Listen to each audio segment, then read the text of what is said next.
வணக்கம். இன்னைக்கு நம்ம சென்னையில டி நகர்ல 4 கஸ்டமருக்கு ஈச் 3 கிலோவாட் சோலார் போட்டு கொடுத்துருக்கோம். இங்க பாத்தீங்கன்னா இது ஒரு அபார்ட்மெண்ட்டுங்க.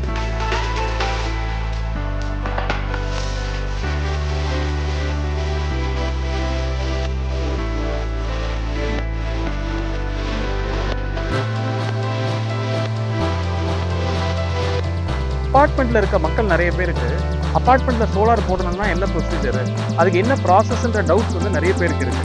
ஸோ இந்த வீடியோ ஃபுல்லாக நம்ம அதை தான் கவர் பண்ணியிருக்கோம். இந்த வீடியோ ஸ்கிப் பண்ணாமல் பாருங்க. உங்க கேள்விகள் எல்லாத்துக்குமே இதில் பதில் இருக்கும்.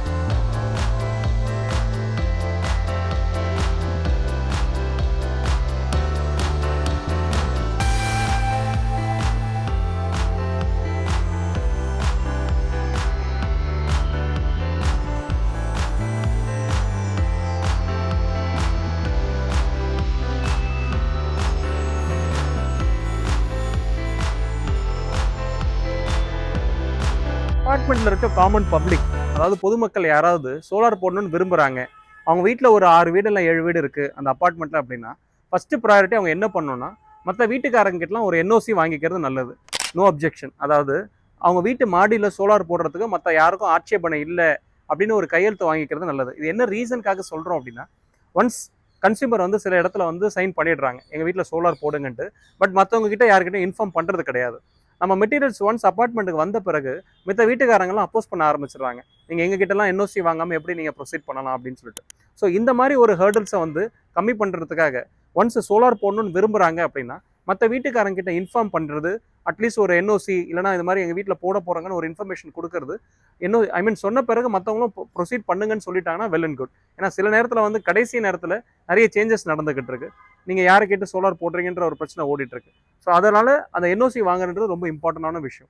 ஸோ அபார்ட்மெண்ட் மேலே இருக்க டெரேஸை வந்து எப்படி ஸ்ப்ளிட் பண்ணி சோலார் போடுவீங்க அப்படின்ற கேள்வி மக்களுக்கு இருக்கு. ஸோ இதுக்கு பதில் என்னன்னு பார்த்தீங்கன்னா, டோட்டலாக எவ்வளோ ஸ்கொயர் ஃபீட் இருக்கு. ஃபார் எக்ஸாம்பிள் ஒரு 1500 ஸ்கொயர் ஃபீட் இருக்கு, ஒரு 5 வீடு தான் இருக்கு அப்படின்ற பட்சத்தில் ஜென்ரலாகவே வந்து அவங்கவுங்களோட யூடிஎஸ், அதாவது அவங்கவுங்களோட ஷேர் ஸ்பேஸ் இருக்கும். அந்த ஸ்பேஸ்க்குள்ளே எவ்வளோ கிலோவாட் போட முடியுமோ அதை வந்து நம்ம சோலார் இன்ஜினியர், அதாவது நம்ம கம்பெனியில் என்கொயரி கொடுத்த பட்சத்தில் ஃபீல்டு இன்ஜினியர் வந்து விசிட் பண்ணி divide by 3, I mean divide by number of tenants போடும்போது டோட்டல் ஸ்பேஸை இப்படி தான் டிவைட் பண்ணி கொடுக்குறோம். ஃபார் எக்ஸாம்பிள் ஒரு 300ல இருந்து 400 ஸ்கொயர் ஃபீட் இடம் இருக்குன்னா ஒரு 6ல இருந்து 7 கிலோவாட் வரையும் பிளான் பண்ண முடியும். அதே மேக்ஸிமம் போதுமானது. ஒரு 20,000 25,000 கரண்ட் பில் கட்டுறவங்களுக்கு ஒரு 6ல இருந்து 7 கிலோவாட் வரையும் போதுமானது. ஸோ இப்படி தான் வந்து நம்ம காமன் ஏரியா வந்து ஸ்ப்ளிட் பண்ணி இண்டிவிஜுவல் அபார்ட்மெண்ட் ஓனருங்களுக்கு வந்து ஸ்ப்ளிட் பண்ணி கொடுத்துட்டு இருக்கோம். இந்த மாதிரி டிவைட் பண்ணி நம்ம சென்னையில் ஆல்மோஸ்ட் ஒரு 10-15 அபார்ட்மெண்ட்ல பண்ணிருக்கோம். அபார்ட்மெண்ட் ஆர் ஃபிளாட்ஸ்ல இருக்கவங்க சப்சிடி வருமான்ற கேட்டாங்கன்னா கண்டிப்பா வரும்.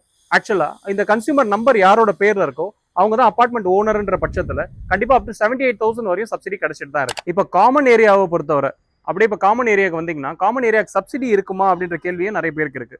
ஸோ ஜென்ரலா வந்து காமன் ஏரியாவை பொறுத்தவரை காமன் ஏரியா கனெக்ஷன் வந்து இண்டிவிஜுவல் நேம்ல இருக்கா இல்ல ரெசிடென்ஷியல் வெல்ஃபேர் அசோசியேஷன் அந்த நேம்ல இருக்கான்றத பார்க்கணும். என்ன டிஃபரன்ஸ் அப்படின்னா, இண்டிவிஜுவல் நேம்ல இருந்ததுன்னா ஒரு கிலோவாட்டுக்கு 18,000, மேக்ஸிமம் வந்து 3 கிலோவாட்டுக்கு தான் சப்சிடி கிடைக்கும். அப்ராக்சிமேட்டா 54,000 தான் மேக்ஸிமம் சீலிங் லிமிட். 100 கிலோவாட்டா போட்டா கூட 54,000 தான் சப்சிடி கிடைக்கும். அதுவே அந்த காமன் ஏரியா வந்து ரெசிடென்ஷியல் வெல்ஃபேர் அசோசியேஷன் பேர்ல இருக்குன்னா ஒவ்வொரு கிலோவாட்டுக்கும் 18,000 கொடுக்குறாங்க, அப் டு 500 கிலோவாட் வரையும். ஃபார் எக்ஸாம்பிள் 100 கிலோவாட் போடுறோம் அப்படின்னா ஆல்மோஸ்ட் அந்த 18 லட்ச ரூபா வந்து சப்சிடியா வாங்க முடியும். இதுவே இண்டிவிஜுவல் நேம்ல இருந்தா மேக்ஸிமம் 54,000 தான் வாங்க முடியும். So before going to solar அந்த ரெசிடென்ஷியல் வெல்ஃபேர் அசோசியேஷன் பேர்ல அந்த நெட் மீட்டரையோ இல்லை காமன் ஏரியா கனெக்ஷன் மாத்திட்டு சோலார் போடுறதுன்றது அட்வைசபிள். இது எங்க சோலார் சஜஷன். எங்க அபார்ட்மெண்ட் மாடியில சோலார் போடுறதுக்கு நாங்க தயாரா இருக்கோம். பட் சோலார் போட்ட பிறகு அந்த இடத்த எங்களால் யூஸ் பண்ண முடியாம போயிடுச்சுன்னா என்னப்பா பண்றது அப்படின்ற கேள்வி நிறைய பேருக்கு இருக்கு. இதோட ரீசன், இதோட சொல்யூஷன் என்னன்னா, ஜென்ரலா இப்போ இங்க பாத்தீங்கன்னா நம்ம ஹை ரைஸ் மாதிரி போட்டிருக்கோம். அதாவது ஃப்ரண்ட்ல ஒரு 7 அடியும் பேக்ல ஒரு 8 அடியும் வச்சு நல்லா ஹைட்டு தூக்கி போட்டிருக்கோம்.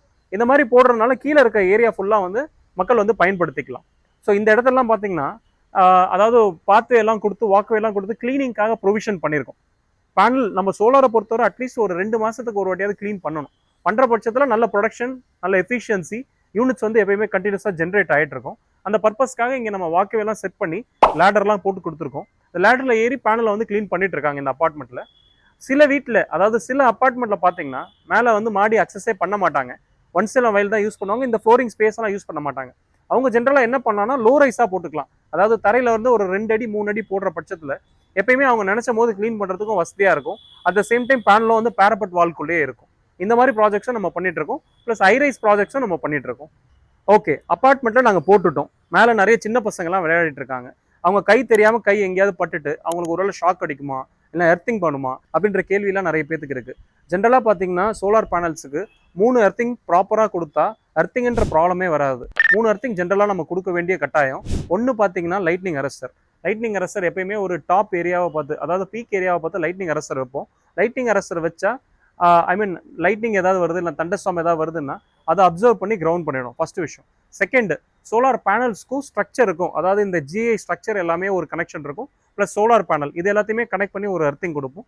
தேர்ட் எர்த்திங் பார்த்தீங்கன்னா நம்ம காம்பனன்ட்ஸ், அதாவது ஏசிடிபி டிசிடிபி ப்ளஸ் இன்வெர்டர் இது எல்லாத்தையும் கனெக்ட் பண்ணி ஒரு எர்த்திங் போடுவோம். டோட்டலாக வந்து 3 எர்த்திங் போடுவோம். இந்த 3 எர்த்திங்கும் ஒரு நல்ல ஸ்பேஸ் கொடுத்து ஒரு காப்பர் பாண்டட் ராட் பண்ணி நம்ம கிரவுண்டில் வந்து கொடுக்குற பட்சத்தில் என்ன எர்த்திங் நாலு பின்ன வரும், இல்லை எர்த்திங் ரிலேட்டட் ப்ராப்ளம் வரும் அப்படின்ற பயத்துல இருந்து மக்கள் கம்ப்ளீட்டாக வெளியே வந்துடலாம். ஸோ ஏன்னா நம்ம எர்த்திங்லாம் ரொம்ப இம்பார்ட்டன்ஸ் கொடுத்து நம்ம கம்பெனியில் பண்ணிட்டு இருக்கோம்.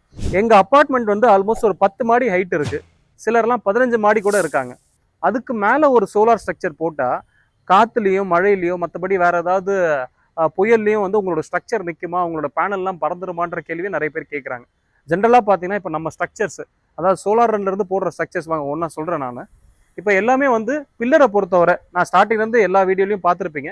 ப்ளஸ் நம்மளோட கம்பெனியை பொறுத்தவரை எல்லாமே வந்து 72 mm 72 mm திக்னஸில் தான் பில்லர் போட்டுட்ருக்கோம். இந்த பில்லர் எல்லாமே வந்து பார்த்தீங்கன்னா நல்லா டாப் பிராண்ட். இப்போ நீசோன்னு ஒரு பிராண்ட் இருக்குது, அப்போலோன்னு ஒரு பிராண்ட் இருக்குது. இதெல்லாம் வந்து டாப் நாச் மெட்டீரியல். எல்லாமே 2 mm திக்னஸில் பண்ணிட்டு இருக்கோம். ப்ளஸ் எல்லாமே galvanised iron material. At the same time கம்பெனிலேயும் ஒரு வாட்டி அலுமினியம் கோட்டிங் கொடுக்குறோம். சைட்டுக்கு வந்து ப்ராஜெக்ட் முடிச்சோனோ ஒரு அலுமினியம் கோட்டிங் கொடுக்குறோம். இந்த அலுமினியம் கோட்டிங் கொடுக்கறதுக்கு ரீசன் ஒரு ஏஸ்தட்டிக், அதாவது தூரத்துலேருந்து பார்த்தா ஓரளவு நல்லா இருக்கும் அப்படின்றதுக்காக. ஆல்ரெடி ஜிஐ பைப்புன்றதுனால இது துரு பிடிக்கும்ன்ற டவுட்டோ இல்லை பயமோ கம்ப்ளீட்டாக கன்சியூமருக்கு தேவையில்லை. இப்போ ஃபர்ஸ்ட் விஷயம். செகண்ட் விஷயம் பார்த்தீங்கன்னா இதில் வர தேவைப்படுற பர்லின் ராஃப்டர்ஸ். இந்த கார்னரில், அதாவது ஹாரிசன்டலாக கொடுத்துருக்கிறது எல்லாமே வந்து பர்லின்னு சொல்லுவோம். அந்த கார்னரில் கொடுத்துருக்கிறது எல்லாமே வந்து ராஃப்டர்னு சொல்லுவோம். ஸோ ராஃப்டரை பொறுத்தவரை எல்லாமே வந்து 60 mm 40 mm போட்டிருப்போம். இதெல்லாம் பார்த்தீங்கன்னா ராஃப்டர்னு சொல்லுவோம். இது எல்லாமே வந்து 60 mm 40 mm, எல்லாம் 2 mm திக்னஸ். இங்கே வந்து அப்போலோ ஸ்கொயர் டியூப்ல ஒர்க் பண்ணியிருக்கோம். ப்ளஸ் இது வந்து பர்லின், இந்த ஹாரிசான்டலாக ஒன்றா ரன் பண்ணியிருக்கிறது. ஸோ என்ன ஸ்பேஸ் ரெண்டுத்துக்கு ரெண்டு, அதாவது 2 பர்லினுக்கு நடுவில் எவ்வளோ ஸ்பேஸ் இருக்குன்றது ஒரு கேல்குலேஷன் இருக்குது. அந்த கேல்குலேஷன்லாம் ப்ராப்பராக போட்டு எல்லாமே 40 mm 40 mm திக்னஸ் போட்டு 2 mm திக்னஸில் ஒர்க் பண்ணியிருக்கோம். இன்னொரு முக்கியமான விஷயம், இந்த கிளாம்ப்லாம் இருக்கு பாருங்க. ஒவ்வொரு கிளாம்பும் பார்த்தீங்கன்னா எல்லாமே வந்து நம்ம கம்பெனியை ரிசர்ச் பண்ணி ப்ராப்பராக அதுக்கான வெண்டரை ஃபைண்ட் அவுட் பண்ணி ஒவ்வொன்றும் ஒவ்வொரு ஊர்லேருந்து வந்துட்டு இருக்கு. இந்த எல்லா திக்னஸும், அதாவது இந்த எட்ஜி கிளாம்பு மிட் கிளாம்புன்னு சொல்லுவோம். எட்ஜி கிளாம்ப் மிட் கிளாம்ப் மேலே இருக்கிறதெல்லாம் அலுமினியம் மெட்டீரியல்.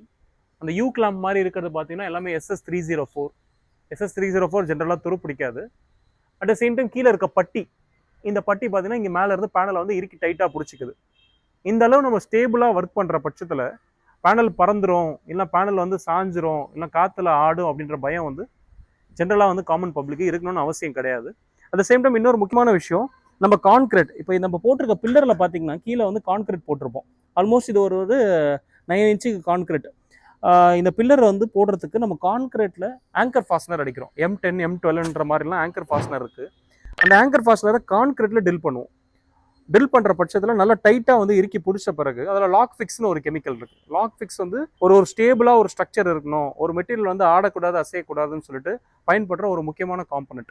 அந்த லாக் ஃபிக்ஸை போட்டுட்டு அதுக்கு மேலே வந்து கொஞ்சம் கான்கிரீட்டை போட்டு ஆல்மோஸ்ட் ஒரு 9 inch வந்து மேலே இன்க்ரீஸ் பண்ணி கொடுக்கறனால இது எப்பயுமே வந்து பில்லர்ன்றது ஆடுறது கிடையாது. ஸோ நம்மளோட மெட்டீரியல் எல்லாமே பார்த்தீங்கன்னா கான்கிரீட்லேருந்து, பில்லர்லேருந்து, ஸ்ட்ரக்சர்லேருந்து, ஹாரிசான்டலாக போடுற பர்லின்னு, வெர்டிக்கலாக போடுற ராஃப்டரு, இல்லை இருக்க you clamp, edge clamp, mid clamp எல்லாமே வந்து ஒவ்வொரு மெட்டீரியலும் பார்த்து நம்ம குவாலிட்டியாக நம்ம சூஸ் பண்ணி பண்ணிட்டு இருக்கோம்.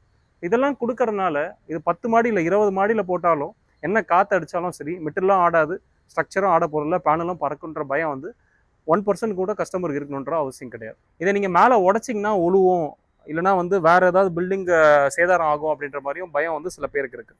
ஸோ ஜென்ரலாக நம்மளோட பர்பஸ் என்னென்னா, நம்ம போடுற ஸ்ட்ரக்சர் வந்து நல்லா ஸ்ட்ராங்காக இருக்கும்.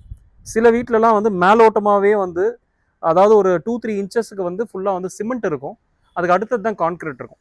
சில வீட்டில் டேரெக்டாக மேலேயே வந்து கான்கிரீட் இருக்கும். எங்களோட பர்பஸ் ஆங்கர் ஃபாஸ்னர் கான்கிரீட்டில் உட்காரணும்.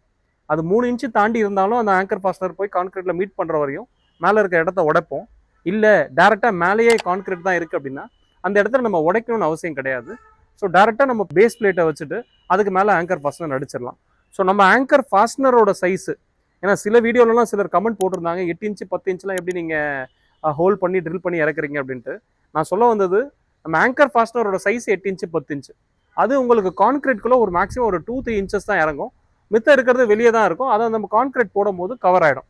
ஸோ நமக்கு எவ்வளோ டீப்பாக போகணுன்றதான் முக்கியம். அதாவது கான்கிரீட் எந்த இடத்துல இருக்கோ அதை மீட் பண்ணி கான்கிரீட்டில் ஒரு மேக்ஸிமம் ஒரு 2 இன்ச்சஸ் வரையும் நம்ம பெனிட்ரேட் பண்ணுவோம். அட் த சேம் டைம் உடச்சி எடுக்கணுன்றது நம்மளோட எதிர்பார்ப்பு கிடையாது. மேலோட்டமாக இருந்ததுன்னா மேலோட்டம் பண்ணிடலாம், உள்ளே இருந்ததுன்னா கண்டிப்பாக உடச்சி தான் நம்ம பண்ணணும். ஸோ இதுதான் எங்களோட பர்பஸே கண்டி. நம்ம மேலே உடச்சி தான் பண்ணணுன்ற எண்ணம் கிடையாது. அதனால் அட் த சேம் டைம் நம்ம லாக் ஃபிக்ஸு மற்ற விஷயம்லாம் சொல்லியிருந்தோம். அந்த டாக்டர் ஃபிக்ஸிட்டு இந்த கான்கிரீட்டில் இந்த சிமெண்ட்லாம் போட்டு யூஸ் பண்ணுறதுனால ஸோ நாளை பின்ன ஒழுவோம் அப்படின்ற பயம் வந்து இருக்கணும்னு அவசியம் கிடையாது. அதுக்கான ப்ரொவிஷன்ஸ் என்னெல்லாம் பண்ணமோ நம்ம கையோட சேம் டே இல்லை நெக்ஸ்ட் டே, அதாவது ப்ராஜெக்ட் பண்ணும் போதே நம்ம பண்ணி கொடுத்துட்றோம். இதெல்லாம் இந்த ஒழுகுற பிரச்சனை இல்லை வேறு ஏதாவது சீலிங் உடையிற பிரச்சனைலாம் இருக்குன்றது கஸ்டமர் மைண்டில் இருக்கணும்னு அவசியம் கிடையாது. அதுக்கான சொல்யூஷன்ஸும் நம்மளே பண்ணி கொடுத்துறோம். இன்வெர்ட்ரு நான் எங்கே வைக்கணும், என்ன பிராண்ட் போடணும், அது எவ்வளோ பெருசாக இருக்கும், சைஸ் என்ன இருக்குன்ற கேள்வி நிறைய பேருக்கு இருக்குது. ஜென்ரலாக ஒரு இன்வெர்ட்டரோட வேலை, அதாவது சோலார் பேனல் வந்து ப்ரொடியூஸ் பண்ணுற கரண்ட் வந்து டிசி கரண்ட்டு. இந்த டிசி கரண்ட்டை ஏசி கரண்ட்டாக கன்வெர்ட் பண்ணுறது தான் வந்து ஒரு இன்வெர்ட்டரோட வேலை. ஒரு சோலார் சிஸ்டமை பொறுத்தவரை முக்கியமான காம்போனன்ட்னு பார்த்தா சோலார் பேனல், செகண்ட் முக்கியமான காம்போனன்ட் இருந்து இன்வெர்ட்டர். எந்த அளவு குவாலிட்டியாக ஒரு இன்வெர்ட்டரை போடுறோமோ அந்த அளவு நம்ம ப்ரொடியூஸ் ஆகிற கரண்ட் வந்து நமக்கு வந்து யூட்டிலைஸ் பண்ணுறதுக்கோ இல்லை எக்ஸ்போர்ட் பண்ணுறதுக்கோ இன்வெர்ட்டர் தான் ஒரு காரணமாக இருக்குது. ஸோ நம்ம கம்பெனியில் டாப் பிராண்ட்ஸ் பார்த்தீங்கன்னா இப்போ இன்வால்டிக்ஸு, அப்புறம் வந்து க்ரோவாட்டு, at the same time Polycab, இந்த மாதிரி டாப் இன்வெர்ட்டர்ஸ்லாம் யூஸ் பண்ணிகிட்ருக்கோம். இப்போ இன்வெர்ட்டர் எங்கே வைக்கலாம் அப்படின்ற கேள்வின்னு பார்த்தீங்கன்னா ஜென்ரலாக வந்து இந்த மாதிரி ஒரு அப்பார்ட்மெண்ட்டில் ஒரு ஹெட் ரூம் கொடுத்துருப்பாங்க, இல்லைனா லிஃப்ட் ரூம், இல்லைனா ஏதோ ஒரு காமனாக ஒரு ஸ்பேஸ் மொத்த இன்வெர்ட்டர் ஆக்குபை பண்ணுற மாதிரி ஒரு இடம் இருந்ததுன்னா அந்த இடத்துல தான் நாங்கள் ஜென்ரலாக வைப்போம். இன்னொரு முக்கியமான ப்ரையாரிட்டி, முடிஞ்ச அளவு நியர்பை வைக்க ட்ரை பண்ணுவோம். அதாவது ஒரு 30 மீட்டர் 40 மீட்டர் பக்கத்துலேயே வைக்கிறதுக்கு நாங்கள் ட்ரை பண்ணுவோம் சோலார் பிளான்ட்டிலேருந்து. என்ன காரணம்னு பார்த்தீங்கன்னா சைஸ் ரொம்ப ஜாஸ்தியாகுது, ஒரு 100 மீட்டர் 150 மீட்டர் ஆகிற பட்சத்தில் மேபி டிரான்ஸ்மிஷன் லாஸ் இருக்கிறதுக்கு வாய்ப்பு இருக்குது. அதனால் எவ்வளோ முடியுமோ ஒரு 30 மீட்டர்லையோ 40 மீட்டர்லையோ வைக்கிறதுக்கு நம்ம ட்ரை பண்ணுறோம்.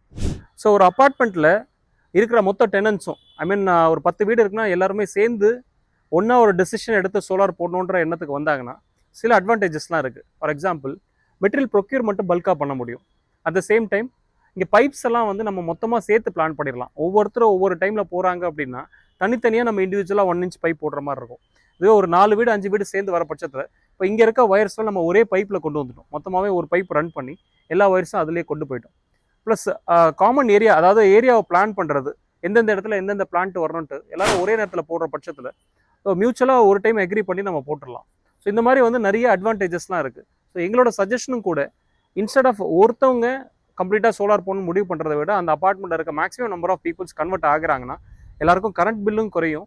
அட் த சேம் டைம் நம்ம இனிஷியலாக அதாவது பிளான்ட் போடும்போது ஒரு மைனர் அமௌண்ட் அவங்களுக்கு சேவிங்ஸும் கிடைக்கும். சில கன்சாலிடேஷன், சில பர்ச்சேஸ், சில மெட்டீரியல்ஸ்லாம் பல்காக எடுக்கும் போது ஸோ அவங்களுக்கும் ஒரு குவான்டிட்டி டிஸ்கவுண்ட் கிடைக்கிறதுக்கு வாய்ப்பு இருக்குது. ஸோ எங்களோட சஜஷன் என்னென்னா, இன்ஸ்டெட் ஆஃப் ஒருத்தர் போகிறதோட அவங்க அந்த அப்பார்ட்மெண்ட்டில் இருக்க மேக்ஸிமம் நம்பர் ஆஃப் பீப்புள் போகிறாங்க அப்படின்னா அவங்களுக்கு எல்லா விதமான பெனிஃபிட்டும் கிடைக்குது. இதெல்லாம் சரி, சோலார் ரன்னு நான் எதுக்கு சூஸ் பண்ணணும் அப்படின்ற கேள்வி நிறைய பேருக்கு இருக்குது. ஜென்ரலாக நம்ம கம்பெனியில் பார்த்தீங்கன்னா இந்த ப்ராசஸ் எல்லாத்தையுமே ஸ்ட்ரீம்லைன் பண்ணியிருக்கோம். அதாவது ஒரு கன்சியூமர் இன்னைக்கு சோலார் போகணுன்னு முடிவு பண்ணுறாங்க அப்படின்னா மேக்ஸிமம் இன்னிலேருந்து ஒரு 30 டேஸ்க்குள்ளேயே அவங்களுக்கு சப்சிடி வர வரையும் இன்பிட்வீனில் இருக்க எல்லா ப்ராசஸையும் நம்ம ஸ்ட்ரீம்லைன் பண்ணியிருக்கோம். ஃபஸ்ட்டு என்கொயரியில் ஆரம்பிச்சு முதல்ல ஒரு கன்சியூமர் வந்து ஒரு என்கொயரி கொடுக்குறாங்க, என் வீட்டில் சோலார் போடணும் வந்து சஜஷன் கொடுங்க அப்படின்னு என்கொயரி கொடுத்தாங்கன்னா நம்ம கம்பெனியில் ஃபஸ்ட்டு டிபார்ட்மெண்ட் பார்த்தீங்கன்னா டெலிகாலிங் டிபார்ட்மெண்ட் இருக்காங்க. ஸோ அவங்க வந்து அந்த லீடை வந்து சேல்ஸ் டீமுக்கு அலோகேட் பண்ணுறாங்க. ஸோ அந்த சேல்ஸ் டீம் வந்து சைட் விசிட் வராங்க, அதாவது ஃபீல்டு என்ஜினியர்ஸ் எல்லாருமே வந்து ஒரு இன்ஜினியரிங் பேக்ரவுண்ட் இருக்க பசங்க கன்சியூமருக்கு நேரில் போயிட்டு கம்ப்ளீட் சஜஷன் கொடுக்குறாங்க. சோலாரை பற்றி ஒரு டைம் எக்ஸ்பிளைன் பண்ணிவிட்டு எந்த இடத்துல போட்டால் மேக்ஸிமம் எஃபிஷியன்சி கிடைக்கும், மேலே இருக்கிற ஃப்ளோர் ஸ்பேஸ் என்ன, எத்தனை கிலோவாட் அவங்களுக்கு தேவைப்படுது அப்படின்ற ஒரு நிறைய சஜஷன், அந்த ஹோலிஸ்டிக் ஒரு சஜஷனை வந்து கன்சியூமருக்கு கொடுக்குறாங்க. ஒன்ஸ் கன்சியூமர் வந்து சோலாருக்கு போகலான்னு முடிவு பண்ணிட்ட பிறகு அவங்களோட டாக்குமெண்ட் எல்லாம் ஹேண்டில் பண்ணுறதுக்கு டாக்குமெண்டேஷன் டிபார்ட்மெண்ட் தனியாக ஒரு டிபார்ட்மெண்ட் வச்சிருக்கோம். அவங்களோட வேலை வந்து இந்த சப்சிடி ரிலேட்டடான டாக்குமெண்ட்ஸ் பார்க்கறது, நெட் மீட்டர் அப்ளை பண்ணுறது, மற்றபடி இபியோட லைசன் பண்ணுறது, இது எல்லாத்தையும் அந்த டிபார்ட்மெண்ட் பார்த்துக்கிறாங்க. ஒன்ஸ் அந்த டிபார்ட்மெண்ட் வந்து ஆப்ரேஷன் டிபார்ட்மெண்ட் மூவ் ஆன பிறகு அவங்களுக்கான மெட்டீரியல், அதாவது அந்த கன்சியூமரோட சூஸ் பண்ண மெட்டீரியல்ஸ் என்னெல்லாம் ஒரு காம்பினேஷன் சூஸ் பண்ணியிருக்காங்களோ அந்த மெட்டீரியல் அலோகேட் பண்ணிட்டு கன்சியூமருக்கு ஒரு அப்டேட் கொடுத்துறோம். இந்த மெட்டீரியல் தான் நீங்கள் சூஸ் பண்ணியிருக்கீங்க, இதெல்லாமே ஒரு வாட்டி கரெக்டாக செக் பண்ணிக்கோங்கன்னு சொல்லிட்டு ஒன்ஸ் கன்சியூமர் அகைன் ப்ரொசீட் சொன்ன பிறகு அது இன்ஸ்டாலேஷன் டிபார்ட்மெண்ட்டுக்கு அந்த ப்ராசஸ் மூவ் ஆகும். இன்ஸ்டாலேஷன் டிபார்ட்மெண்ட் ஒரு குறிப்பிட்ட டைமில், அதாவது கன்சியூமர் எப்போ அவைலபிளாக இருக்காங்களோ அவங்களோட ஒரு கோஆர்டினேட் பண்ணி அந்த பர்டிகுலர் டேட்டில் இன்ஸ்டாலேஷன் பிளான் பண்ணி நம்ம கம்ப்ளீட்டாக மேக்ஸிமம் ஒரு 1 or 2 டேஸில் நம்ம ஹோல் இன்ஸ்டாலேஷனுமே முடிச்சிடுறோம். இன்ஃபேக்ட் நம்ம கிட்ட இருக்க மொத்த டீமே வந்து இன்னோஸ் டீம், இன்ஸ்டாலேஷன் எல்லாருமே நம்ம சோலாரனோட ஸ்டாஃப்ஸ். ஸோ அவங்க கம்ப்ளீட்டாக 365 டேஸ் நம்ம கம்பெனியில் தான் ஒர்க் பண்ணுறவங்க.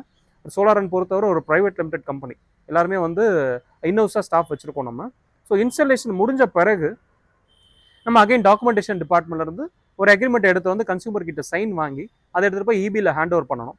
ஒன்ஸ் அந்த ஹேண்டிங் ஓவர் ப்ராசஸ் முடிஞ்ச பிறகும் நம்ம கம்பெனியில் அதுக்குன்னு எக்ஸ்க்ளூசிவாக ஒரு ஸ்டாஃப் வச்சு லோக்கல் இபி ஆஃபீஸோட ஒரு லைசனிங், அந்த எப்போ நெட் மீட்டர் அவைலபிலிட்டி இருக்குது, எப்போ எங்களோட கன்சியூமருக்கு ஃபிக்ஸ் பண்ண போகிறீங்கன்ற லைசனிங்கும் நம்மளே பார்த்துட்டு ஒன்ஸ் நெட் மீட்டரை வந்து கன்சியூமர் வீட்டில் ஃபிக்ஸ் பண்ணிவிடுவோம். இந்த ப்ராசஸ் முடிஞ்ச பிறகு அகெயின் நம்ம கம்பெனியில் இன்னொருத்தர், அதாவது நெட் மீட்டரை கமிஷன் பண்ணி கொடுக்குறதுன்னு ஒருத்தர் இருக்கார். ஸோ அவங்க வந்து அந்த particular date once net metre மாட்டின ஒரு 24 to 48 ஹவர்ஸ்க்குள்ளே கன்சியூமரோட வீட்டுக்கு வந்து நெட் மீட்டரை கமிஷனிங் பண்ணி கொடுத்து ஆல்மோஸ்ட் முன்னாடிலாம் ஒரு 60 நாள் 90 நாள் இருந்த எல்லா ப்ராசஸையும் கன்சாலிடேட் பண்ணி நம்ம கம்பெனியை பொறுத்தவரை 30 டேஸுக்கு கொண்டு வந்திருக்கும். ஒன்ஸ் இதெல்லாம் முடிஞ்ச பிறகு அகைன் ப்ராஜெக்ட் கமிஷனிங் பண்ணணும். ப்ராஜெக்ட் கமிஷனிங் முடிஞ்ச பிறகு சப்சிடி கிளைம் கொடுக்கணும். சப்சிடி கிளைம் கொடுத்து அதுலேருந்து ஒரு மேக்ஸிமம் 15 ஒர்க்கிங் டேஸுக்குள்ள கன்சியூமரோட அக்கௌண்ட்டுக்கு அந்த கவர்மெண்ட்லேருந்து கொடுக்குற 78,000 ஹிட் ஆகிடும். இந்த மொத்த ப்ராசஸையும் ஃபெசிலிட்டேட் பண்ணி ஸ்ட்ரீம்லைன் பண்ணி கன்சாலிடேட் பண்ணி நாங்கள் எல்லாருமே ஒரு டீமாக ஒர்க் பண்ணுறதுனால தான் எங்கள் சோலார் என்ன நிறைய பேர் இனி வரையும் சூஸ் பண்ணிக்கிட்டு இருக்காங்க. கன்சியூமருக்கு அப்டேட் பண்ணிக்கிட்டே இருக்கும். எல்லாமே டிரான்ஸ்பரண்டாக இருக்கிறனால தான் நிறைய பேர் சோலார் என்ன சூஸ் பண்ணிட்டு இருக்காங்க. நம்மளும் வந்து மேக்ஸிமம் நம்பர் ஆஃப் ப்ராஜெக்ட்ஸ் வந்து சென்னையில் பண்ணிட்டு இருக்கோம். இந்த அளவு ப்ராசஸை ஸ்ட்ரீம்லைனை வந்து நாங்கள் ஓவர் நைட்டில் பண்ணல. கடைசி 2 வருஷமாக ஒவ்வொரு கன்சியூமரும் அவங்க கொடுத்த சஜஷன்ஸு, அவங்க கொடுத்த ஃபீட்பேக் எல்லாத்தையுமே கலெக்ட் பண்ணி தான் இந்த அளவு ஓரளவு எங்களால் கொண்டு வர முடிஞ்சது. மூவிங் ஃபார்வர்ட் இந்த சஜஷன் சொல்யூஷன்ஸ், இந்த ஃபீட்பேக் கொடுத்த எல்லாருக்குமே எங்களோட நன்றிகள் எப்பவுமே இருந்துகிட்டே தான் இருக்கும். போக போக நாங்கள் இன்னும் அதிகமாக இம்ப்ரூவ் பண்ணி இன்னும் மேக்ஸிமம் நம்பர் ஆஃப் கன்சியூமர்ஸை சர்வீஸ் பண்ணுறதுக்காக நம்ம கம்பெனியை வந்து எக்ஸ்பேண்ட் பண்ணிக்கிட்டே இருக்கோம். உங்கள் வீட்லேயும் சோலார் போடணும், இல்லைனா உங்கள் ரிலேட்டிவ்ஸ் இல்லை உங்கள் ஃப்ரெண்ட்ஸ் யார் வீட்லேயும் சோலார் போடணும் அப்படின்னா சோலாரை நான் சஜஸ்ட் பண்ணுங்கள். உங்களுக்கு ஏதாவது டவுட்ஸ் இருந்தால் கீழே கமெண்ட் பண்ணுங்கள். கம்ப்ளீட்டாக நாங்கள் நெக்ஸ்ட் வீடியோவில் அந்த டவுட்ஸை வந்து கிளியர் பண்ணி ஒரு எக்ஸ்ப்ளனேஷன் வீடியோ போடுறோம். Okay, thanks for choosing solar.